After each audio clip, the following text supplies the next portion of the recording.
یہ منہ مبارک شریف کے بدلے آپ اپنے والد کے حق کا حصہ اپنے بھائی کو چھوڑا ہے، ایسا آپ نے کیوں کیا؟ چھوٹے بھائی نے کہا کہ جن کی محبت میں میں نے ایسے کیا وہی مجھے عروج عطا فرمائے گا۔ تم مت گھبراؤ، اللہ پاک یہ سارے معاملات کو دیکھ رہا ہے، وہ جانتا ہے، وہ ضرور اپنے کرم سے مجھے ترقی دے گا۔ اب کیا ہوا؟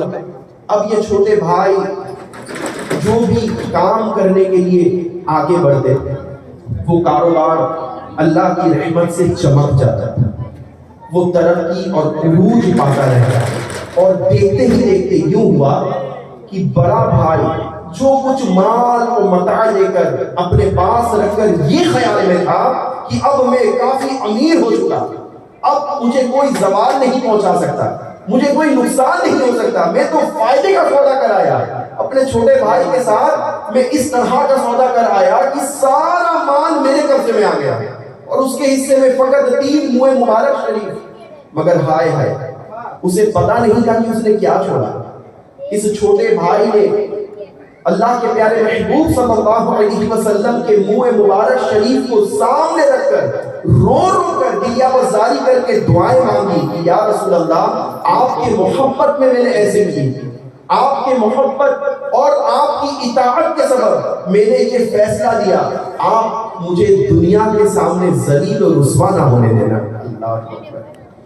خدا کی قسم اللہ پاک نے یوں کرم فرمایا کہ دھیرے دھیرے ان کے کاروبار چمکنے لگے اور بڑے بھائی کا کاروبار زوال میں آنے لگا، وہ پست ہونے لگا، ڈاؤن فال ہونے لگا، اور دیکھتے ہی دیکھتے وہ لمحات بھی قریب آئے جب چھوٹے بھائی کے عروج اور ترقی کی کوئی انتہا نہ تھی، اور بڑے بھائی اس طرح پریشان ہوتے ہوتے ہوتے ہوتے بیمار پڑ گئے اور آخر کار اس دنیا سے ہی کوچ کر گئے۔ میرے میٹھے اور پیارے اسلامی بھائیوں، آپ نے اس واقعے سے کیا سبق لیا؟ کیا دنیاوی مال و متاع کے پیچھے ہمیں بھاگنا چاہیے؟ نہیں، جو اصل دولت ہے نا وہ عشق مصطفیٰ ہے۔ وہ کیا ہے؟ عشق مصطفیٰ، حب رسول۔ یہ وہ دولت ہے جسے یہ نصیب ہو جائے وہ دونوں جہانوں میں کامیاب ہے، اسے کوئی شے ہرا نہیں سکتی، اسے روک نہیں سکتی۔ کبھی آپ نے غور کیا، 2 قسم کے لوگ ہوتے ہیں، ایک ہوتے ہیں جو بڑے مالدار ہوتے ہیں اور ایک ہوتے ہیں جو بڑے مشہور ہوتے ہیں۔ آپ نے کبھی یہ غور کیا ہو کہ مشہور جو لوگ ہوتے ہیں نا، جو سیلیبریٹیز ہوتے ہیں، جو پہچان والے ہوتے ہیں، ان کے پیچھے پیچھے یہ مالدار بھی بھاگ رہے ہوتے ہیں۔ کیوں؟ کیونکہ یہ مشہور ہے، ان کے ساتھ ہمیں بھی رہ کر کچھ نام و نمود مل جائے گی، کچھ لوگ ہمیں پہچان لیں گے، کچھ لوگ ہمیں جاننے لگیں گے۔ آپ یقین جانیے اللہ کے پیارے حبیب صلی اللہ علیہ وسلم یہ وہ ذات کریمانہ ہے کہ جن کے صدقے میں رب کریم نے اس کائنات کی تخلیق کی ہے۔ پورے کائنات کی تخلیق کا جو ایک مقصد تھا وہ رب نے خود ارشاد فرمایا کہ اے محبوب، اگر آپ کو پیدا فرمانا مقصود نہ ہوتا تو نہ ہی میں زمین کا یہ فرش بچھاتا اور نہ ہی آسمان کا یہ سامیانہ لگاتا۔ اللہ۔ تو میرے میٹھے اور پیارے اسلامی بھائی، ہمیں کیا کرنا چاہیے؟ ہمیں اپنے پیارے آقا مکی مدنی مصطفیٰ صلی اللہ علیہ وسلم پر ہر وقت اٹھتے بیٹھتے چلتے پھرتے سوتے جاگتے کھاتے پیتے درود پاک کا ورد کرتے رہنا چاہیے۔ کریں گے؟ درود پاک پڑھتے رہیں۔ یاد رکھیے، ایک انسان کے جو کچھ خواہشات ہیں، جو کچھ وہ چاہتا ہے اپنی زندگی سے، یہ سارا ہی کچھ اگر ایک لسٹ ہم بنا لیں، اس میں کیا کیا شمار ہو سکتا ہے؟ سب سے پہلے رب کی رضا، اس کے بعد اس کے رسول کی رضا، ایک مسلمان کے لیے جنت، دنیا میں کامیابی، اچھی صحت، اگر قرض دار ہو تو قرض سے چھٹکارا پانے کی کوئی صورت، اگر یہ بے اولاد ہے تو ایک نیک اور صالح اولاد، اگر یہ اولاد کے والد ہے یا والدہ ہے تو انہیں چاہیے کہ وہ اولاد ماں باپ کا فرما بردار بنے. یہ جتنی ساری لسٹ میں آپ چیزوں کو شمار کرتے رہیں گے، خدا کی قسم یہ سارا ہی کچھ اپنے نبی پر درود پاک پڑھنے سے مل جاتا ہے. آپ درود پاک کی فضیلت کو اٹھا کر دیکھ لیجئے. علماء فرماتے ہیں کہ ہماری زندگیاں ختم ہو جائے مگر درود پاک کی برکت ختم نہ ہو. اتنی برکتیں. اور ہم آج فضول باتوں میں گھنٹوں بتا دیتے ہیں، فضول قسم کی بات جس میں نہ ہی کوئی دنیاوی فائدے ہیں اور نہ ہی کوئی اخروی فائدے ہیں. ایک بندہ اگر روزانہ 10 منٹ، فقط 10 منٹ تک فضول باتیں کرتا ہے جس کا نہ دنیا سے کوئی تعلق نہ ہی آخرت میں اس کا کوئی نفع، کوئی فائدہ. اب اس بندے کو اگر 60 سال کی زندگی ملی تو آپ بتائیے کہ اس نے اپنے زندگی کے کتنے حصے کو فضول چیزوں میں لگایا. 6 مہینے سے زائد وقت کو اس نے ضائع کر دیا. 6 مہینے سے زیادہ اس وقت کو آپ کوئی اچھے چیزوں میں یوٹیلائز کر سکتے تھے، اچھے کاموں میں لگا سکتے تھے، خود اپنی دنیاوی ترقی کے لیے، اپنے قبر اور اپنے آخرت کو بہتر بنانے کے لیے آپ استعمال کر سکتے تھے، مگر آپ نے ایسا نہیں کیا. میرے میٹھے اور پیارے اسلامی بھائیوں، یاد رکھیے فضول باتوں سے خاموش رہنا بہتر ہے. کیا؟ خاموش رہنا. آپ کچھ بھی نہ کہیں، خاموش رہیں، یہ آپ کے لیے بہتر ہے فضول بات کرنے سے. اور خاموشی سے اچھی باتیں کرنا بہتر ہے. ایسی باتیں جس سے کسی کی اصلاح ہو، جس سے کچھ سیکھنے کو ملے، جس سے رب اور اس کے رسول راضی ہو جائے. تو ہم نیت کرتے ہیں کہ ہم ایسی باتیں کریں گے، فضول باتوں سے بچیں گے، زبان کو ریسٹ دیں گے، خاموش رہیں گے اور خاموش رہ کر بھی نیکیاں کمائیں گے.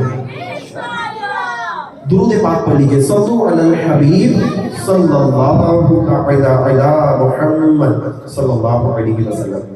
میرے میٹھے اور پیارے اسلامی بھائیوں، گزشتہ کل سے بہت ہی محبت بھرے انداز میں، بہت ہی منفرد انداز میں آپ نے بیانات سماعت فرمائے.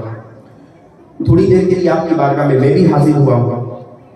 یہاں پر بہت سے لوگ تو ایسے ہوں گے جنہیں سفر کرنا پسند ہے یا نہیں؟ سفر کرنا، الگ الگ شہروں میں جانا، الگ الگ ممالک میں جانا، الگ الگ چیزوں کو دیکھنا، چیزوں کو ایکسپلور کرنا پسند ہے نا. ہر کسی کو اچھے نظارے پسند آتے ہیں، پہاڑیاں، وادیاں، خوبصورت لہلہاتے کھیت ہو یا دریا ہو، ہر کوئی پسند کرتا ہے. میں آپ کو ایک طویل سفر پہ لے کر چلتا ہوں. چلیں گے؟ چلیں گے؟ یہ کتنا طویل سفر ہوگا؟ 1400 ارب سال پہلے کا کچھ عرض کرنے لگا ہوں. بڑے غور سے سنیے گا.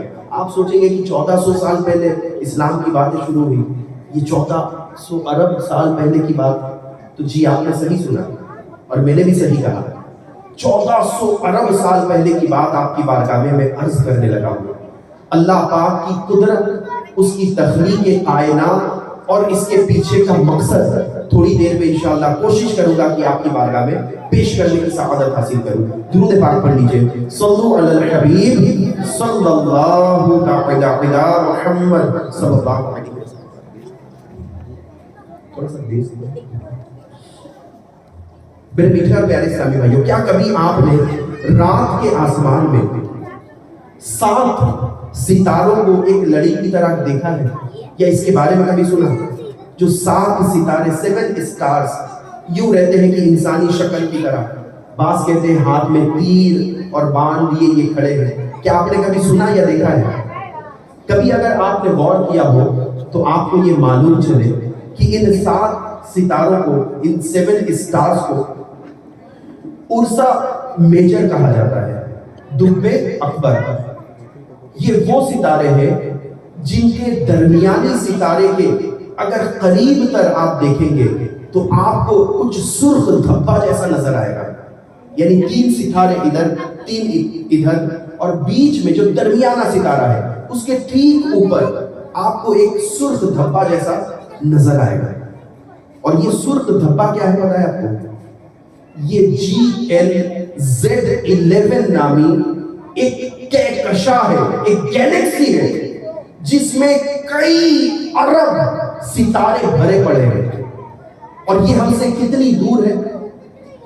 جو دنیا کی سب سے زیادہ تیز اور سب سے طاقتور دوربین ہے، اس کے ذریعے جو سب سے فارٹیسٹ چیز کو ہم نے آج تک دیکھا وہ یہی شے ہے۔ اور اس کی دوری کتنی ہے؟ اس کی دوری اتنی ہے کہ اس کائنات کی سب سے زیادہ رفتار رکھنے والی شے جسے لائٹ کہا جاتا ہے، روشنی، یہ روشنی جو فی سیکنڈ 3 لاکھ کلومیٹر کے تیزی سے چلتی ہے، اس روشنی کو وہاں سے لے کر ہمارے زمین تک پہنچنے میں 1400 ارب سال لگ جاتے ہیں۔ بات سمجھ میں آ رہی ہے؟ اچھا بچوں کو تھوڑا بیٹھا دیں، اگر ان کا ہو گیا تو گھر بھیج دے، کھانا وانا کھلا دے، سلا دے، کیونکہ اب اطمینان سے تھوڑی دیر کے لیے کچھ علمی گفتگو آپ کی بارگاہ میں عرض کرنے لگا۔ دیکھیں، آپ تلاوت قرآن کی بات سنتے ہیں، نمازوں کی بات سنتے ہیں، ہر چیز سنتے ہیں، مگر کب سنتے ہیں؟ اسلام قبول کرنے کے بعد نا۔ آپ نے اسلام قبول کر لیا، کیا آپ نے کبھی یہ سوچا کہ ہم نے اسلام کیوں قبول کیا اور واقعی اس کی حقیقت کیا ہے؟ میں آج آپ کو یہی بتانے لگا ہوں، میں دعوت اسلام پھر سے آپ کو پیش کرنے لگا ہوں تاکہ اثر نو آپ کا ایمان بھی تازہ ہو۔ اگر آپ کو ان بنیادی باتوں کا علم نہ تھا تو آپ جان لیں کہ ہم حق پر ہیں۔ بات سمجھ میں آ رہی ہے؟ تو یہ 1400 ارب سال اس روشنی کو وہاں سے لے کر یہاں تک پہنچنے میں لگ جاتی ہے، یعنی سوچئے یہ کتنی دور ہم سے موجود ہے۔ اچھا اب کیا ہے؟ آپ نے سنا ہوگا ہمارے ارد گرد ایک علم گردش کرتی ہے جسے ہم سائنس کہتے ہیں۔ کن کنوں نے نام سنا؟ سائنس کا نام ہم سب نے سنا ہے نا؟ اسی سائنس میں ایک کیٹیگری ہے، اس کیٹیگری کو ہم کیا کہتے ہیں؟ کاسمولوجی کہتے ہیں۔ اس میں کیا ہوتا ہے؟ اس میں کائنات کے تخلیق کے بارے میں تفتیش کیا جاتا ہے، یہ کیسے پیدا ہوا، یہ دنیا کیسے بنی، یہاں انسان کیسے بنے، یہ کہاں سے آئے، پہلے یہ کیا تھا، بعد میں کیا ہونے والا ہے۔ یہ تمام چیزوں کا، ان تمام باتوں کا جو ایک نچوڑ ہے وہ یہ کاسموگنی کے تھرو، اس کے ذریعے سے ریسرچ کیا جاتا ہے، تحقیق کیا جاتا ہے۔ اچھا آپ کو ایک مزے کی بات سنوں، اسی کاسموگنی کے ذریعے ایک بڑے سائنسدان نے ایک ریسرچ کی۔ 1964 کا یہ واقعہ ہے۔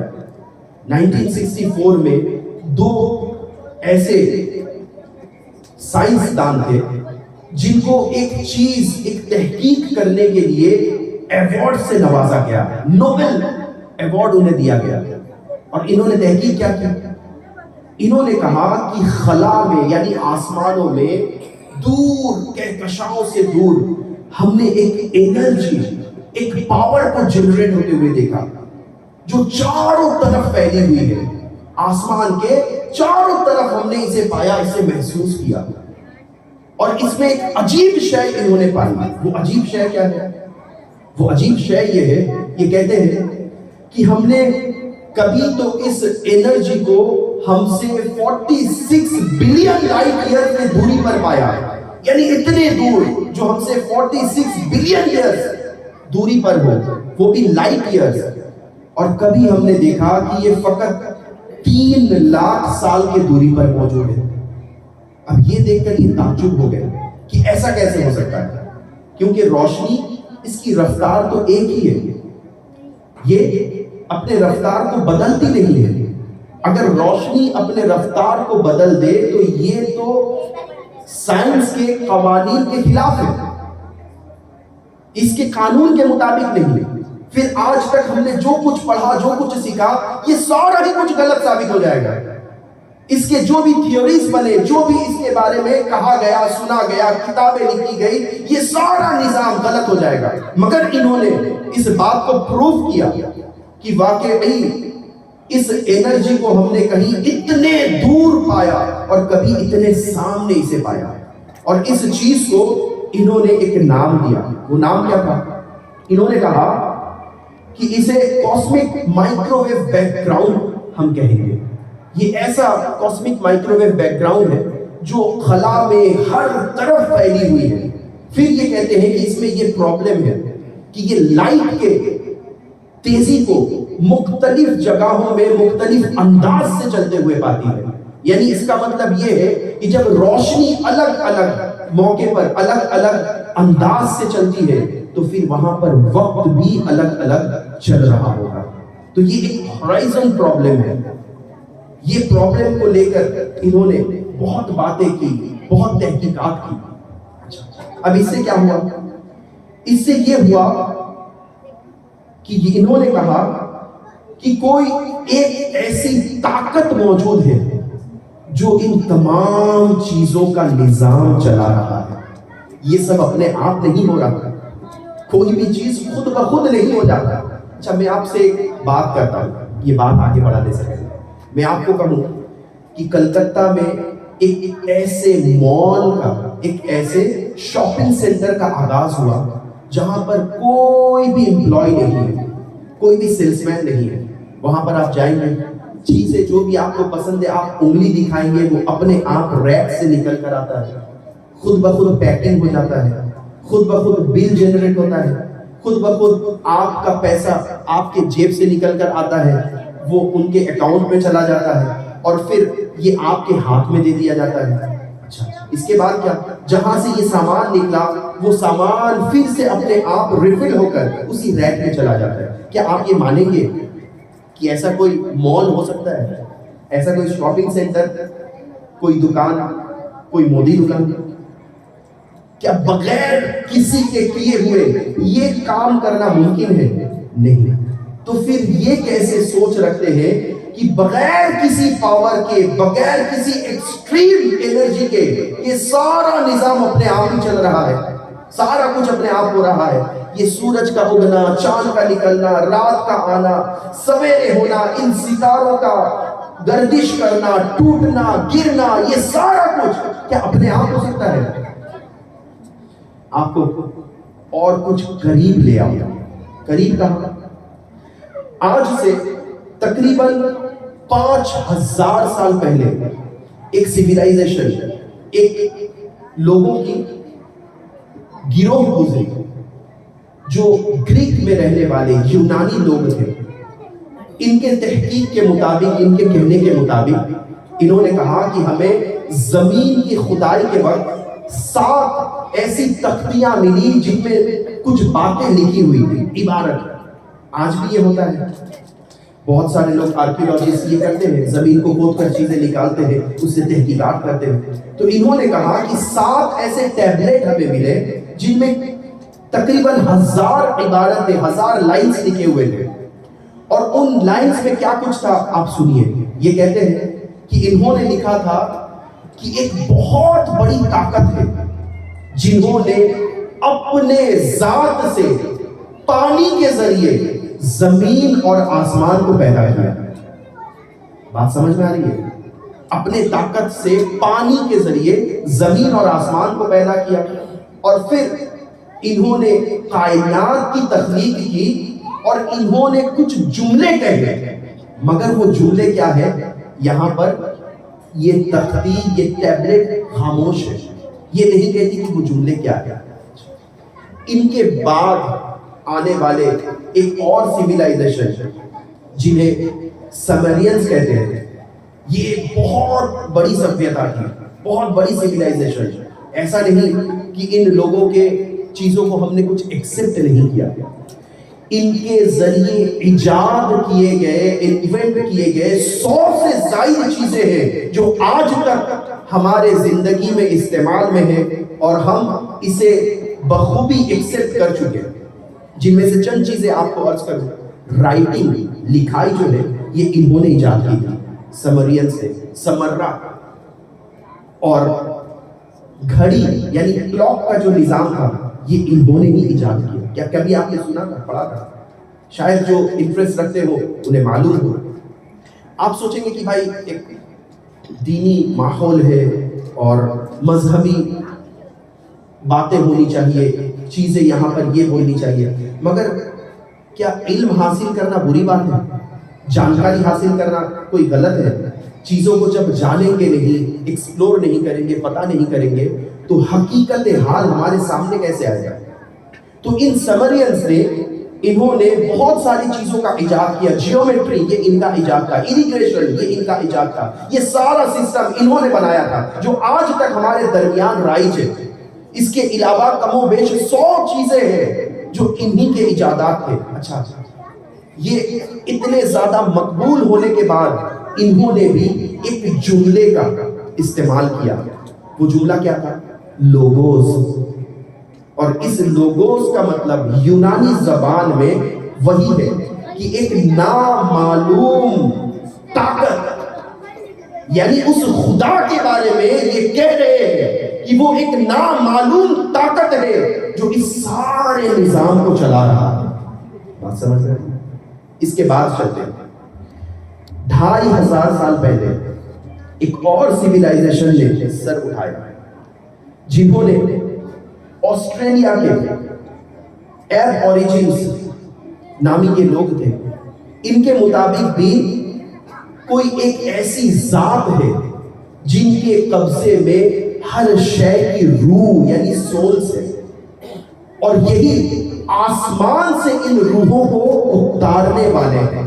ان کے نزدیک بھی یہی ہے. اچھا یہ باتیں سن کر آپ کو ایسا نہیں لگتا کہ یہ الگ الگ دور کے لوگ ہیں، الگ الگ جگہوں پر مختلف شکلوں میں مختلف زبانوں میں آئے تو ہیں، ایک دوسرے سے ہزاروں سالوں کے فاصلوں پر تو دنیا میں آئے ہیں اور ایک دوسرے سے ہزاروں میل کے فاصلوں پر تو رہتے ہیں، مگر کیا ان کے باتوں سے ایک کامن چیز آپ کو یہ نہیں لگتا کہ آنے والے نے جو کچھ بھی پیغام دیا یہ سارا ہی پیغام کچھ ایک سا ہے؟ یعنی آنے والے مختلف تھے مگر بھیجنے والا کوئی ایک ہی تھا جو وقتاً فوقتاً یہ پیغامات بھیج رہا تھا. اب میں آپ کو دنیا کے کچھ بڑے مذاہب کے بارے میں بتاؤں. دنیا بھر میں کم و بیش 3000 مذہبیں ہیں، ریلیجن ہیں. 3000 الگ الگ قسم کے ماننے والے لوگ ہیں. ان میں سے ایک بڑا مذہب یہودی مانا جاتا ہے جو آج بڑے چرچے میں ہے اپنے بہت سارے باتوں کے لیے، اور انہوں نے بہت ساری چیزیں جو ہے بہت سارے طور طریقے جو اسلامک طور طریقے ہیں انہوں نے آج تک اپنائے رکھا ہے. ان یہودی کا یہ ماننا ہے کہ یہ زمین جو ہے یہ سپاٹ ہے یعنی چپٹی زمین ہے. ان کے نزدیک بھی یہی ہے کہ یہ زمین و آسمان کو بنایا خدا نہیں ہے مگر یہ زمین چپٹی ہے. اچھا اس کے بعد ایک اور مذہب ہے جو آج کے تاریخ میں اس دنیا میں پورے روئے زمین میں سب سے زیادہ تعداد رکھنے والی ہے. وہ کون ہے؟ عیسائی، کرسچنز. یہ بھی اپنے کتاب اپنے مین سورس بائبل کے ذریعے کہتے ہیں کہ ایک قدرت کی طاقت ہے جس طاقت نے کچھ بول کر زمین و آسمان کو پانی کے ذریعے پیدا کیا. 6 دن تک اس کائنات کے ہر شے کو وہ پیدا کرتا رہا، اور اس کے آگے یہ کہتے ہیں کہ 7ویں دن اس خدا نے آرام کیا. اللہ اکبر. 7ویں دن اس خدا نے آرام کیا. اس کے علاوہ بھی بہت سارے مذاہب ہیں جیسے ہندوازم ہے، بدھزم ہے، جینزم ہے. یہ ان کا بھی ماننا ہے کہ یہ سارا ہی کچھ شروع سے تھا اور ہمیشہ سے رہنے والا ہے. ان کے علاوہ بھی کچھ لوگ ایسے ہیں جن کا یہ ماننا ہے کہ انسان پہلے تو بندر تھے بعد میں یہ انسان بن گئے. یہ سارا کچھ آپ نے سنا ہوگا کبھی نہ کبھی. اب میں آپ کو ایک ایسے مذہب کی طرف رخ کرواؤں گا جس کے بارے میں اب تک میں نے کوئی بات نہیں کی، اور وہ مذہب کون ہے؟ مذہب اسلام. وہ کون سا ہے؟ مذہب اسلام. اب مذہب اسلام کے نظریات کو، اس کے تعلیمات کو اور اس کے ان چیزوں کو جس پر یہ بلیو کرتے ہیں، جس پر یہ ایمان رکھتے ہیں، انہیں بھی تھوڑا پرکھ کر دیکھ لیں کہ آخر ان کا ایمان کن چیز پر ہے اور کیوں یہ بلیو کرتے ہیں۔ تو دین اسلام میں جو سب سے عظیم ترین کتاب ہے، جس کتاب کا نام قرآن پاک ہے، اسی کے ذریعے ہم کچھ رہنمائی لیتے چلے جائیں گے۔ مگر اس سے پہلے میں چند سوال ریز کرتا ہوں آپ کی بات میں، کچھ کوشچنز آپ کے ذہن میں ڈالنا چاہتا ہوں۔ کوشچن کیا ہے؟ کوشچن یہ ہے کہ اگر یہودیت کے مطابق یہ زمین سپاٹ ہے، یہ چپٹی زمین ہے، تو پھر آپ بتائیے کہ ایک ہی وقت میں ہمارے ملک میں جب رات ہوتی ہے تو امریکہ میں صبح کیوں ہوتا ہے؟ اگر روشنی گرتی تھی تو چاروں طرف یکساں گرنا تھا، ایک جگہ پر رات اور ایک جگہ پر دن ہونا یہ ممکن نہ تھا۔ یہ کب ہے؟ جب ایک جگہ اس کے بالکل اپوزٹ میں ہو، بالکل الٹے طرف ہو، تب یہ ممکن ہے یا نہیں؟ دوسرے مذہب دین عیسائیت کے بارے میں اگر کہا جائے تو ان کے نزدیک کیا تھا کہ 6 دنوں میں اس رب نے زمین و آسمان کو بنائے، پانی کے ذریعے ہی اس نے یہ تمام چیزوں کو پیدا کیا، مگر 7ویں دن اس رب نے آرام کیا، ریسٹ لیا۔ اچھا، اگر کوئی ایسا ایکسٹریم پاور ہے تو پھر انہیں ریسٹ لینے کی کیا حاجت ہے؟ وہ تو آل مائٹی ہونا چاہیے، کبھی نہ تھکنے والی ذات، کبھی نہ رکنے والی ذات، کبھی نہ ختم ہونے والی ذات وہ ہے جو ان تمام انرجیز کو پیدا کرتی ہے۔ اور اس کے علاوہ ایک اور بات ہے کہ یہ جو مین سورس علم کا رکھتے ہیں بائبل، اس بائبل کے 50 الگ الگ ورژنز ہیں۔ آپ کو پتا ہے 50 الگ الگ، نیو ٹیسٹمنٹ، اولڈ ٹیسٹمنٹ، چیزیں مختلف ہو چکی ہیں، بدل گئی ہے۔ جس دور میں یہ آیا تھا اس دور سے لے کر اب تک جیسے جیسے دن گزرتا گیا، لوگ اپنے طریقے سے، اپنے ذہن کے مطابق، اپنے سوچ کے مطابق اپنے دین میں چیزوں کو ڈالتے گئے اور بدلتے گئے، اسی لیے چیزیں مختلف ہوتی گئی۔ اچھا، اب کیا تھا؟ جو لوگ یہ نظریات رکھتے ہیں کہ یہ ہمیشہ سے ہے اور ہمیشہ سے رہے گا، اچھا صاحب اگر ایسا ہی ہے تو کیا آپ کو پتا ہے کہ ہماری اپنی کہکشاں جسے ہم ملکی وے کے نام سے جانتے ہیں، یہ 21 لاکھ میل پر آور کے سپیڈ میں یہ ٹریول کر رہی ہے؟ 21 لاکھ میل پر آور، اس تیزی کے ساتھ یہ دور جا رہی ہے۔ کیوں؟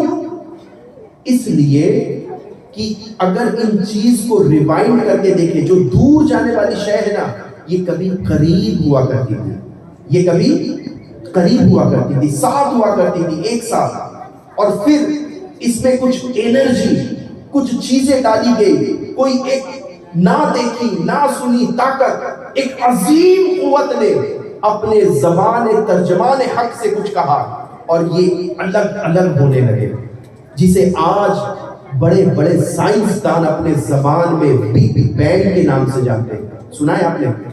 ہاتھ اٹھائیں، کنوں نے سنا؟ سب نے سنا بگ بینگ، کہ ایک ایسا دھماکہ ہوا کہ چیزیں ایک دوسرے سے دور چھٹکنے لگے، الگ الگ ہونے لگے۔ تو یہاں تک تو سمجھ میں آ گیا۔ اب آپ آئیے، میں آپ کو دین اسلام کے تعلیمات کی طرف لے چلوں۔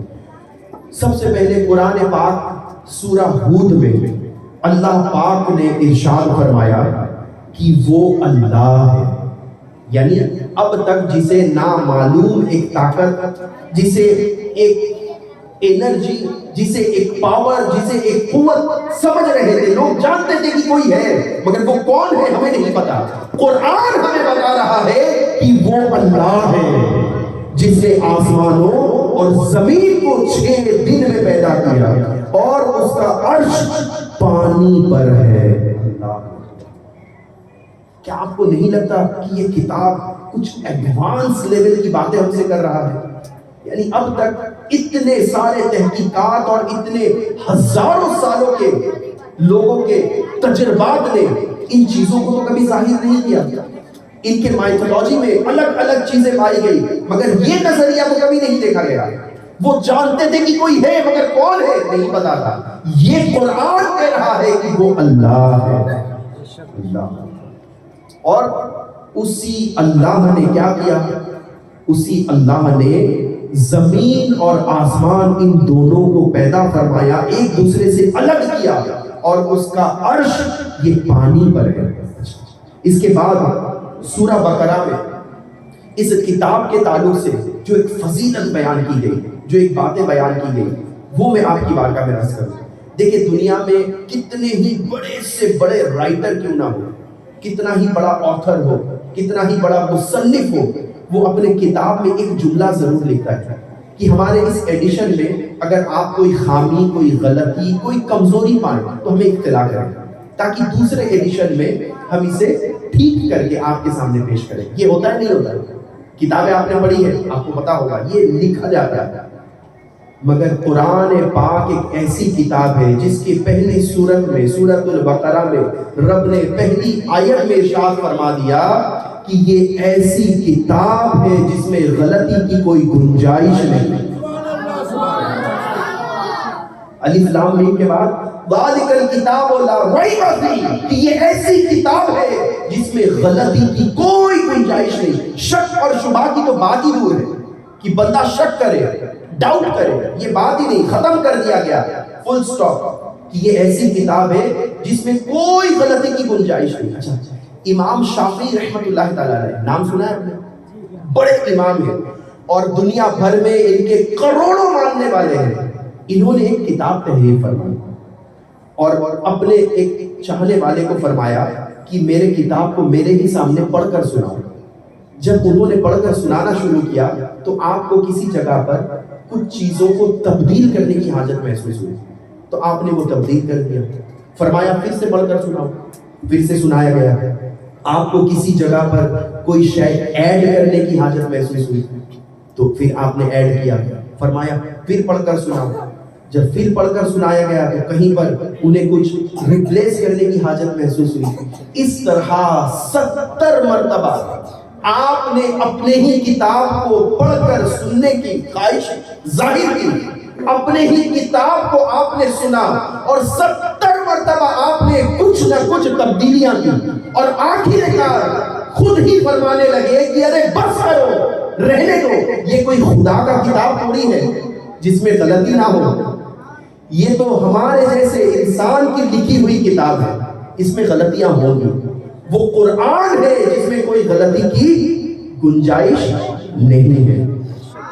میرے بیٹے اور پیارے اسلامی بھائیوں، اسی کتاب میں آپ کبھی کھول کر اس کے الگ الگ اگر پاروں کو پڑھیں تو آپ کو پتا چلے گا کہ الگ الگ مختلف جگہوں میں رب کریم نے مختلف انداز سے زمین و آسمان کو پیدا کرنے کے بارے میں ارشاد فرمایا۔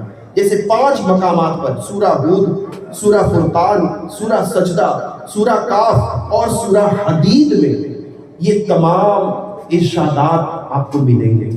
آپ کہیں تو میں آپ کو آیتیں بھی عرض کر سکتا ہوں، بلکہ ایک آیت ہمارے حافظ صاحب انشاءاللہ پڑھ کر بھی سنا دیں۔ سورہ سجدہ کی آیت نمبر 4 کو تلاوت کر کے اس کا ترجمہ بھی سنیں، آپ کا دل انشاءاللہ خوش ہوگا۔ درود پاک پڑھیے، صلو علی الحبیب صلی اللہ تعالی علی محمد صلی اللہ علیہ وسلم۔ سورہ سجدہ کی آیت نمبر 4۔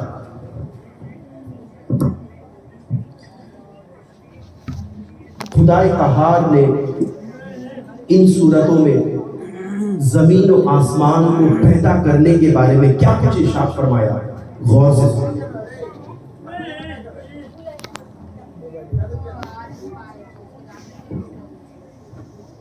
اعوذ باللہ من الشیطان الرجیم، بسم اللہ الرحمن الرحیم۔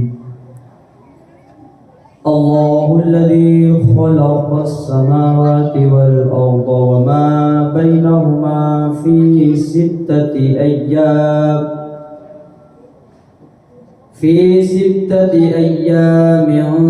ثم استوى على العرش ما لكم من دونه من ولي ولا شفيع أفلا تتذكرون۔ سبحان سمجھ میں آئی کہ وہ رب ہے جس نے زمین و آسمان کو پیدا فرمایا، اور وہ رب کہہ رہا ہے کیا تمہاری آنکھیں نہیں دیکھتی کہ اس زمین کو آسمان سے ہم نے الگ کیا؟ اور میرے میٹھے اور پیارے اسلامی بھائیوں، یہ زمین و آسمان اور اس کے درمیان جو کچھ ہے، یہ سارا نظام رب فرماتا ہے کہ میں نے 6 دنوں میں پیدا کیا۔ اچھا، آپ نے گزشتہ باتوں میں یہ سنا تھا کہ وہ ایک الفاظ ہے، اس نے کچھ کہا، وہ ایک نامعلوم طاقت نے کچھ بولا اور یہ ساری چیزیں پیدا ہو گئی۔ تو قرآن میں رب نے فرمایا کہ جب میں کسی شے کے کرنے کا ارادہ کرتا ہوں تو میں فرماتا ہوں کن کہ ہو جا، تو وہ فوراً ہو جاتا ہے۔ یہ بڑے ایڈوانس لیول کی کتاب ہے جو ہمیں وہ کچھ بتا رہا ہے جس سے آج تک ہم اندھیرے میں تھے، ہم ناواقف تھے، ہمیں پتا کچھ نہیں تھا۔ ہم اس دنیا میں آ تو گئے تھے مگر اس کائنات کے تخلیق کے حوالے سے ہماری معلومات زیرو تھی، بالکل کچھ نہیں پتا تھا۔ میرے میٹھے اور پیارے اسلامی بھائیوں، اس قرآن پاک نے آ کر ہماری رہنمائی کی، ہمیں نور کی طرح راستہ دکھایا اور ہمیں آگے بڑھنے میں مدد کی۔ اچھا، اس کائنات کی ہر شے کو اللہ پاک نے پیدا کیا، کتنے؟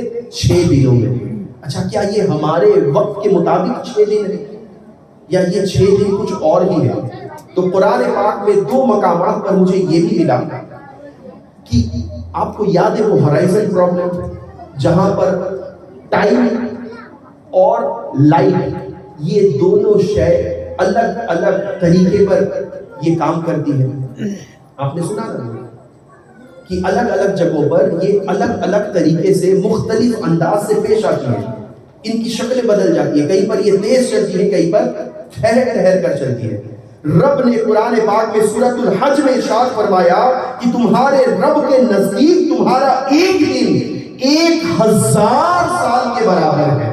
اللہ اللہ، یعنی پتا کیا چلا کہ کہیں پر تو ایسا ہے کہ ہمارا یہ ایک دن یہ 1000 سال کے برابر ہے، اور پھر سورۃ المعارج میں رب کریم نے خود ارشاد فرمایا کہ فرشتے اور روح ایک ایسے دن میں اس کی طرف چڑھتے ہیں جس کی مقدار 50,000 سال کی ہے۔ اللہ، یعنی وہ قیامت کا دن، آپ نے سنا نا، وہ قیامت کا دن، وہ ایک دن 50,000 سال ہوگا، یعنی ہمارے زندگی کے وقت کے مطابق وہ کتنے وقت کا ہوگا؟ 50,000 سال کا وہ ایک دن ہوگا۔ یعنی یہاں پر آ کر یہ بھی سمجھ میں آ رہا ہے کہ قرآن پاک ہمیں یہ ٹائم، اسپیس اور الگ الگ مختلف چیزوں سے بھی واقف کروا رہا ہے کہ ہاں یہ حق ہے، یہ باتیں سچ ہے، جو کچھ تحقیقات ہو رہی ہے، جو کچھ معلومات ہو رہے ہیں، جو کچھ تم پرکھ رہے ہو، دیکھ رہے ہو، جان رہے ہو یا سن رہے ہو، یہ سارا ہی کچھ سچ ہے، حق ہے۔ اور اسی حق کو ہم نے مانا، اسی سچ پر ہم ایمان لے آئے، ہم نے اس طاقت کو ہی اپنا خدا مانا اور اسی کو اپنا رب جان کر اسی کی عبادت کرتے ہیں۔ خدا کی قسم، جب ہمیں یہ تک شعور نہیں تھا کہ ہم کیا ہیں، ہم کون ہیں اور کس لیے یہاں پر آئے ہیں، اس وقت کو یاد کیجئے کہ بندے نے اپنے پیشانی کو کہاں کہاں رسوا کیا۔ انسان جس کی خاطر اس پورے کائنات کی تخلیق کی گئی، اس پورے مقدس زمین و آسمان اور جو کچھ اس کے درمیان ہے، یہ سارا ہی کچھ بنایا گیا، وہ انسان کیا کر رہا تھا؟ وہ ہر شے کو دیکھ کر متاثر ہوتا، ہر شے کو دیکھ کر وہ بالکل اپنے خدا کی ایک چھوی اس کے اندر پاتا اور اسے ہی اپنا رب ماننے لگتا۔ کبھی یہ آسمانوں کو اپنا خدا مانتا، کبھی چاند کو، کبھی ستاروں کو، کبھی پیڑ کو، کبھی پتوں کو، کبھی لٹکتے ہوئے پھلوں کو، کبھی بہتے ہوئے پانی کو، یہ کبھی جانوروں کو پوجتا تو کبھی کیڑے مکوڑوں کو، حتیٰ کہ وہ وقت آیا کہ جب انہی انسانوں نے جو کیچوا ہوتا ہے نا، کیچوا جس سے مچھلیاں پکڑی جاتی ہے، اسے بھی اپنا معبود، اپنا خدا تصور کرتا تھا۔ اس طرح کے اندھیرے میں، اس طرح کے جاہلیت کے دلدل میں ہم ڈوبے ہوئے تھے. پھر یہ نور، یہ کتاب لے کر ہمارے درمیان اللہ پاک کے پیارے حبیب لبیب، ہم گناہوں کے مریضوں کے طبیب صلی اللہ علیہ وسلم تشریف لے آئے. وہ حضور علیہ السلام کیا تشریف لے آئے، گویا کہ ان اندھیروں سے جیسے پردہ ہی اٹھ گیا. اب لوگوں کو شعور آیا، اب انہیں عقل ملی، اب انہیں پتا چلا کہ ان چیزوں کو جنہیں ہم اپنا خدا مانتے ہیں یہ تو ہمارے ضروریات کے لیے پیدا کیے گئے. یہ وہ شے نہیں جو ہم سے زیادہ طاقت رکھتے ہیں. جی کیا ایک لکڑی کے اندر یہ طاقت ہے کہ وہ ہمیں پیدا کرے؟ کیا ایک پتھر کے اندر یہ طاقت ہے کہ وہ ہمیں پیدا کرے؟ کیا ایک مٹی کے اندر یہ طاقت ہے کہ وہ ہمیں پیدا کرے؟ نہیں صاحب، یہ زمین و آسمان اور جو کچھ اس کے درمیان ہے ان تمام چیزوں کے پیدا کرنے والے ذات کا نام اللہ ہے. کیا ہے؟ کیا ہے؟ کیا ہے؟ جس نام کو لینے سے قلب منور ہو جائے، جس نام کو لینے سے اندھیرا چھٹ جائے، جس نام کو لینے سے کفر دور ہو جائے، ارے جس نام کے لینے والے کوئی شے سے نہ ڈرے، وہ اللہ ہے. اس اللہ کی ذات نے اپنے نور سے اپنے محبوب کے نور کو پیدا کیا اور یہ دنیا میں اس طرح تشریف لے آئے کہ ہمارے ہادی بن کر، ہمارے رہنما بن کر، ہمارے لیے یہ مثال بن کر تشریف لے آئے. اور آقا علیہ السلام کی آمد تو کیا ہوئی، چاروں طرف ایک نور پھیل گیا اور اس نور کا نام کیا تھا؟ ایمان. کیا تھا؟ ایمان. لوگ قبول کرنے لگے. اچھا آپ کو ایک پتے کی بات بتاؤں.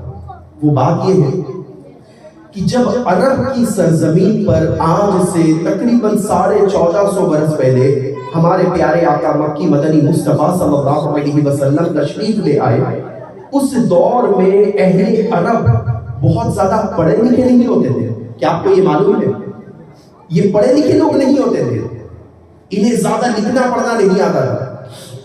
اس دور کے سب سے زیادہ پڑھے لکھے لوگ روم کے مانے جاتے تھے. اور یہ روم کے لوگ کون ہیں؟ یہ آج کا یہ روم نہیں جو اتنا چھوٹا سا ایک ملک، بلکہ اس وقت یورپین جتنے بھی کنٹریز ہیں یہ سارا ہی سارا اس روم کے سویلین کے اندر داخل تھا. یہ اتنے بڑے پیمانے پر دنیا بھر میں راج کرنے والے تھے. وہاں پر علم زیادہ تھا، وہاں پر فکریں زیادہ تھی، وہاں پر سوچ زیادہ تھی، وہاں پر عقل مند زیادہ تھے، وہاں پر زیادہ ڈاکٹرز ہوئے، وہاں پر زیادہ سائنٹسٹ ہوئے، وہاں پر زیادہ دنیا دار لوگ ہوئے، مگر عشق والے عرب میں پیدا ہوئے. تو ایمان کو جو بنیادی طور پر جس شے کے اوپر ڈالا گیا، ایمان کا بنیاد کہہ لیجیے اسے، وہ عشق کو رکھا گیا. کس شے کو؟ عشق کو. اگر عشق نہ ہو تو یہ ایمان بیکار ہے، یہ کھوکھلا ہے. میرے میٹھے اور پیارے اسلامی بھائیو، جب صحابہ کرام علی رضوان اپنے پیارے آقا صلی اللہ علیہ وسلم سے عشق کرنے لگے، محبت کرنے لگے، تو ان کے محبت میں ڈوب کر جو عمل وہ کرتے رہتے وہی عمل کو یہ دہراتے رہتے. حضور علیہ السلام کے بعد صحابہ کرام علی رضوان سے پوچھا گیا کہ آپ نے دین کو مکمل کیسے کیا؟ فرمایا کہ ہم نے آپس میں مشورہ کیا اور ایک دوسرے سے باتیں کی اور ہم نے طے کیا کہ ہم نے حضور علیہ السلام کو جو کچھ کرتے ہوئے دیکھا اور جو کچھ ان سے سیکھا ہم انہی چیزوں کو دہراتے رہیں گے. اللہ فرماتے ہیں کہ ہم وہ کرتے رہے، دین مکمل ہوتا رہا، دین مکمل ہوتا رہا. میرے میٹھے اور پیارے اسلامی بھائیو، ہمارے پیارے آقا علیہ السلام سے اس قدر محبت صحابہ کرام علی رضوان کو آخر کیوں تھی اور کیسے تھے؟ آخر کیا تھا ان کے اندر؟ میں آپ کو ایک محبت بھرا واقعہ سناؤں. امام زرقانی رحمۃ اللہ تعالی علیہ اپنے کتاب میں ایک بڑا پیارا واقعہ لکھتے ہیں. فرماتے ہیں کہ ایک مرتبہ اللہ کے پیارے حبیب صلی اللہ علیہ وسلم سفر کرتے ہوئے مدینہ منورہ سے باہر تشریف لے گئے اور کچھ دور چلتے چلے گئے جہاں پر راستے میں آپ نے دیکھا کہ ایک قافلے نے پڑاؤ کیا ہوا تھا. یہ قافلے میں چند لوگ سامنے آپس گفتگو کر رہے تھے اور ان کے سامنے ایک سرخ رنگ کے اونٹ کو آقا علیہ السلام نے ملاحظہ فرمایا. اگر آپ کو جانکاری ہو کہ عرب کے لوگ سرخ رنگ کے اونٹ بڑے پسند کرتے ہیں.